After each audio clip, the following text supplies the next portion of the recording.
बोलो श्री कृष्ण भगवान की जय। दूसरा अध्याय गीता जी का। संजय बोले, इस तरह करुणा से व्याप्त आंसू भरे व्याकुल नेत्रों वाले शोकाकुल अर्जुन से भगवान कृष्ण ने कहा। श्री भगवान बोले, अर्जुन, इस विषम अवसर पर तुम्हें यह अज्ञान कैसे प्राप्त हुआ? यह श्रेष्ठ मनुष्यों के आचरण के विपरीत है तथा यह न तो स्वर्ग प्राप्ति का साधन है और न कीर्ति देने वाले ही हैं। इसलिए हे अर्जुन, तुम कायर मत बनो, यह तुम्हें शोभा नहीं देता है। शत्रुओं को मारने वाले अर्जुन, तुम अपने मन की इस दुर्बलता को त्याग कर युद्ध करो। अर्जुन बोले, हे मधुसूदन, मैं इस रणभूमि में भीष्म और द्रोण पर किस तरह बाण चलाऊंगा? हे अरिसूदन, वे दोनों ही पूजनीय हैं। इन महानुभावी गुरुजनों को मारने से अच्छा इस लोक में भिक्षा का अन्न खाना अच्छा है, क्योंकि गुरुजनों को मारकर तो इस लोक में उनके रक्त से सने हुए अर्थ और कामरूपी भोगों को ही तो भोगूंगा। और हम यह भी नहीं जानते कि हम लोगों के लिए युद्ध करना या न करना, इन दोनों में कौन सा श्रेष्ठ है। अथवा यह कि हम जीतेंगे या वे जीतेंगे जिन्हें मारकर हम जीना भी नहीं चाहते, वे ही धृतराष्ट्र के पुत्र हमारे सामने खड़े हैं। इसलिए करुणापूर्ण और कर्तव्य पथ से भ्रमित मैं आपसे पूछता हूँ कि मेरे लिए जो निश्चय ही कल्याणकारी हो उसे आप कृपा कहिए। मैं आपका शिष्य हूँ और आपकी शरण में हूँ, मुझको आप उपदेश दीजिए। पृथ्वी पर निष्कंटक समृद्ध राज्य और देवताओं का स्वामित्व प्राप्त कर भी मैं ऐसा साधन नहीं देखता हूँ जिससे हमारी इंद्रियों को सुखाने वाला शोक दूर हो सके। संजय बोले, हे राजन, निद्रा को जीतने वाले अर्जुन अंतर्यामी श्री कृष्ण भगवान से बोला, मैं युद्ध नहीं करूंगा। ऐसा कहकर चुप हो गया। हे भरतवंशी, दोनों सेनाओं के बीच में शोकाकुल अर्जुन से अंतर्यामी श्री कृष्ण ने हंसते हुए ये वचन बोले। श्री भगवान बोले, हे अर्जुन, तुम ज्ञानियों की तरह बातें करते हो, लेकिन जिनके लिए शोक नहीं करना चाहिए उनके लिए शोक करते हो। ज्ञानी मृत या जीवित किसी के लिए शोक नहीं करते। ऐसा नहीं है कि मैं किसी समय नहीं था अथवा तुम नहीं थे या राजा लोग नहीं थे, और न ऐसा ही भी नहीं है कि भविष्य में हम सब नहीं रहेंगे। जैसे इसी जीवन में जीवात्मा बाल, युवा और वृद्ध शरीर प्राप्त करता है, वैसे ही जीवात्मा मृत्यु के बाद दूसरा शरीर प्राप्त करता है। इसलिए धीर मनुष्य इस विषय को लेकर मोह में नहीं पड़ता। ये कुंती पुत्र, इंद्रियों के विषयों से संयोग के कारण सुख दुख तो सदा सर्दी गर्मी के समान क्षण भंगुर और अनित्य है। इसलिए हे अर्जुन, तुम उसको सहन करना सीखो। हे पुरुष श्रेष्ठ, दुख या सुख में समान भाव से रहने वाले जिस धीर मनुष्यों को इंद्रियों के विषय व्याकुल नहीं कर पाते, वही मोक्ष का अधिकारी होता है। असत भौतिक शरीर का तो कोई चिरस्थित नहीं है, किंतु सत का अभाव नहीं है। तत्वदर्शी मनुष्य दोनों को तत्व से जानते हैं। उस अविनाशी तत्व को जानो जिससे यह सारा जगत व्याप्त है। इस अविनाशी का नाश करने में कोई भी समर्थ नहीं है। इस अविनाशी असीम और नित्य जीवात्मा के ये सब शरीर नाशवान कहे गए हैं। इसलिए हे भरतवंशी अर्जुन, तुम युद्ध करो। जो इस आत्मा को मारने वाला या मरने वाला मानते हैं वे दोनों ही नासमझ हैं, क्योंकि आत्मा न किसी को मारती है न किसी के द्वारा मारी जा सकती है। आत्मा कभी न जन्म लेती है और न मरती ही है, और न ही यह उत्पन्न होकर फिर उत्पन्न होती है। आत्मा अजन्मा, नित्य, शाश्वत और पुरातन है। शरीर के नाश होने पर इसका नाश नहीं होता। हे पार्थ, जो मनुष्य आत्मा को अविनाशी, नित्य, अजन्मा और अव्यय जानता है, वह कैसे किसको मरवाएगा और कैसे किसको मारेगा। जैसे मनुष्य अपने पुराने वस्त्रों को उतारकर दूसरे नए वस्त्र धारण करता है, वैसे ही जीवात्मा मृत्यु के बाद अपने पुराने शरीर को त्याग कर नया शरीर प्राप्त करती है। इस आत्मा को शस्त्र काट नहीं सकते, अग्नि इसको जला नहीं सकती, जल इसको गला नहीं सकता और वायु इसे सुखा नहीं सकती, क्योंकि आत्मा अच्छेद, अछाद, अक्लेद और अशोक्य है। आत्मा नित्य, सर्वगत, स्थिर, अचल और सनातन है। यह आत्मा को अदृश्य, कल्पना से परे और अपरिवर्तित कहा जाता है। अतः आत्मा को ऐसा जानकर तुम्हें इसका शोक नहीं करना चाहिए।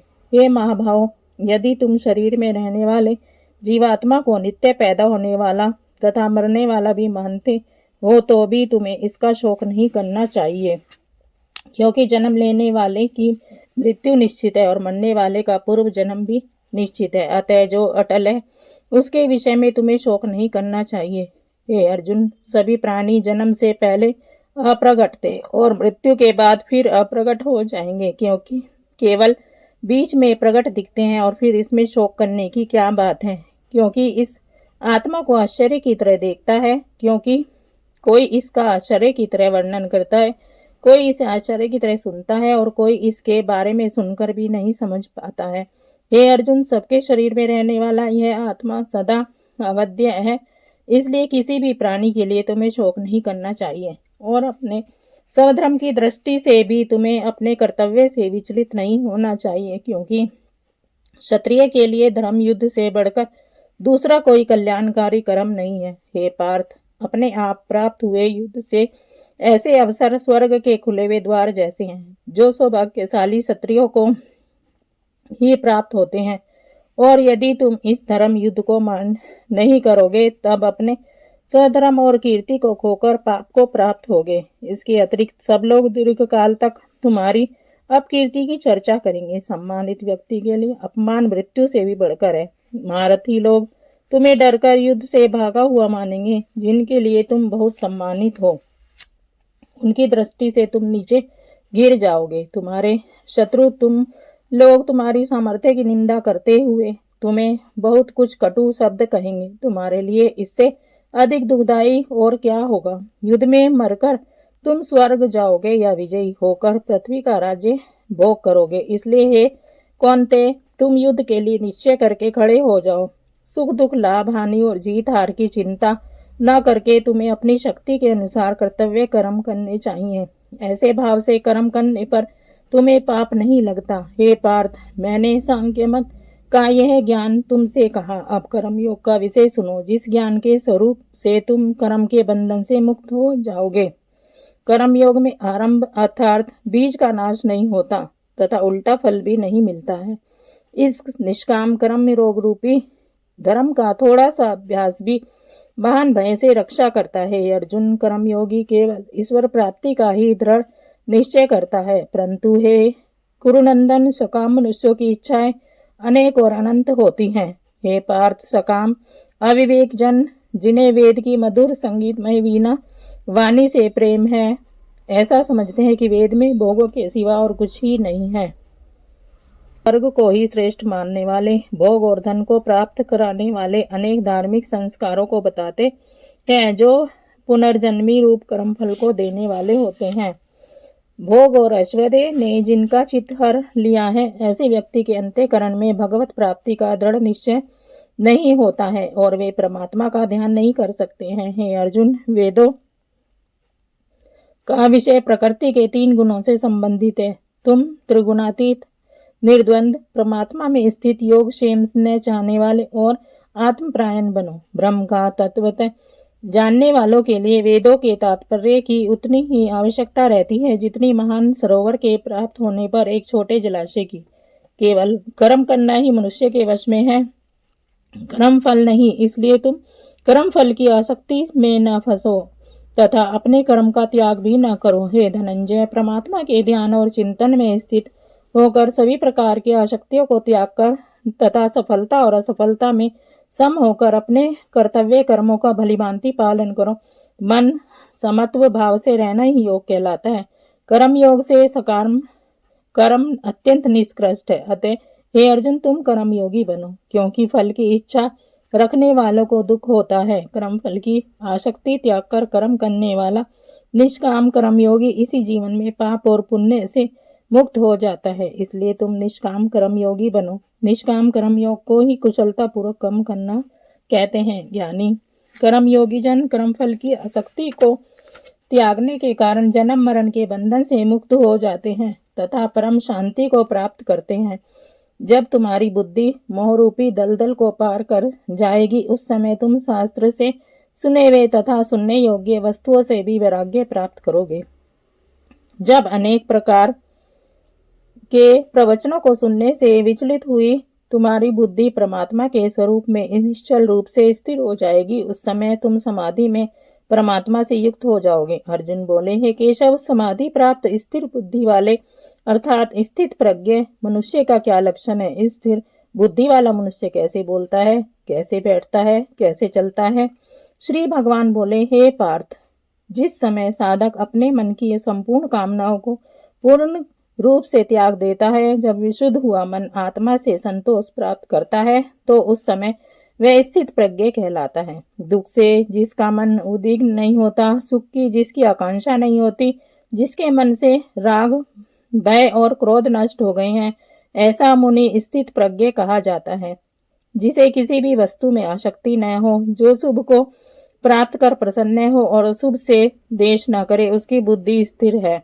जब मनुष्य सब ओर से अपनी इंद्रियों को विषयों की आसक्ति से इस तरह हटा ले जैसे कछुआ अपने अंगों को समेट लेता है, तब उसे स्थिर बुद्धि वाला समझना चाहिए। इंद्रियों को विषयों से हटाने वाले मनुष्य से विषयों की इच्छा भले ही हट जाए, परंतु विषयों का आसक्ति दूर नहीं होती। परमात्मा के स्वरूप को भलीभांति समझकर स्थित प्रज्ञ मनुष्य आसक्ति से दूर हो जाता है। हे कुंती नंदन, संयम का प्रयत्न करने वाले ज्ञानी मनुष्य के मन को भी चंचल इंद्रियां बलपूर्वक हर लेती है। जो मनुष्य अपनी संपूर्ण इंद्रियों को वश में करके मुझ में श्रद्धा पूर्वक ध्यान लगाकर अपनी इंद्रियों को वश में करता है, उसी की बुद्धि स्थिर होती है। विषयों का चिंतन करने से विषयों में आसक्ति उत्पन्न होती है। आसक्ति के विषयों के सेवन करने से इच्छा उत्पन्न होती है और इच्छा पूरी नहीं होने से क्रोध उत्पन्न होता है। क्रोध से सम्मोह अर्थात मोह उत्पन्न होता है। मोह से मन भ्रष्ट हो जाता है। मन भ्रष्ट होने पर बुद्धि का नाश होता है और बुद्धि का नाश होने से मनुष्य का पतन होता है। राग देश से रहित संयमी साधक अपने वश में की हुई इंद्रियों को संयम द्वारा विषयों को भोगता हुआ भगवान की कृपा प्राप्त करता है। आंतरिक प्रसन्नता से सभी दुखों का अंत हो जाता है और प्रसन्नचित मनुष्य की बुद्धि शीघ्र ही स्थिर होकर परमात्मा से युक्त हो जाती है। अयुक्त मनुष्य के अंतःकरण में न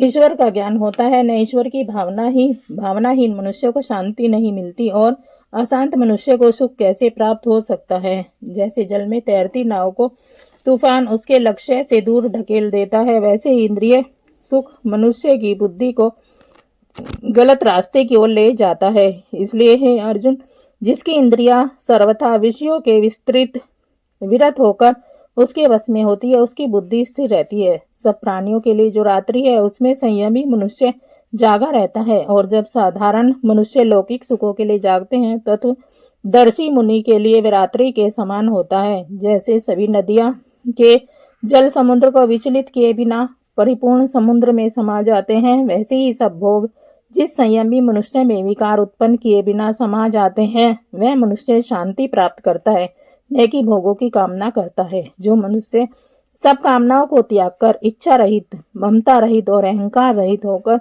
विचरण करता है, वही शांति प्राप्त करता है। हे पार्थ, यही ब्राह्मी स्थिति है, जिसे प्राप्त करने के बाद मनुष्य मोहित नहीं होता और जंत समय भी इस निष्ठा में स्थित होता है, वह मनुष्य ब्रह्म निर्वाण प्राप्त करता है। बोलो श्री कृष्ण भगवान की जय। गीता का